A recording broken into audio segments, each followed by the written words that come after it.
চলে এসেছি আমি স্কুলে, সকাল সকাল চলে এসেছি। এখন বাজে 8:30 মতো হবে। এগিয়ে গেল বাচ্চা। তো সকালের গানটা পেয়ার হচ্ছিল, ভীষণ সুন্দর লেগেছে।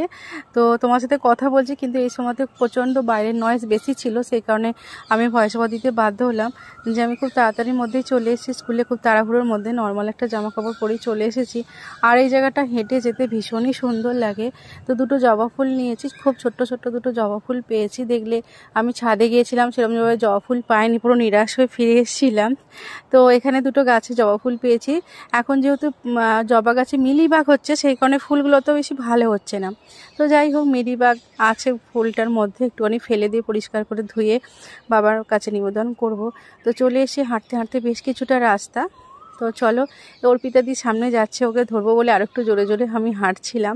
এই যে হচ্ছে মন্দির, এখানে অনেক মন্দির ঠাকুর রয়েছে, দেবতার বাস এখানে।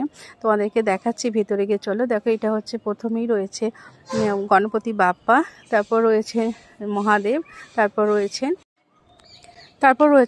বজরংবলী। ভীষণই সুন্দর লাগছে। তো আমার সাথে আরেকজন এসেছেন, পাপিয়াদি, উনি একটু আগে চলে এসেছেন। উনি শুরু করে দিয়েছেন পুজোটা। আমরা দুজনে একসাথে এখানে পুজো দিই, প্রতিবারই দিই, প্রতি মঙ্গলবারে।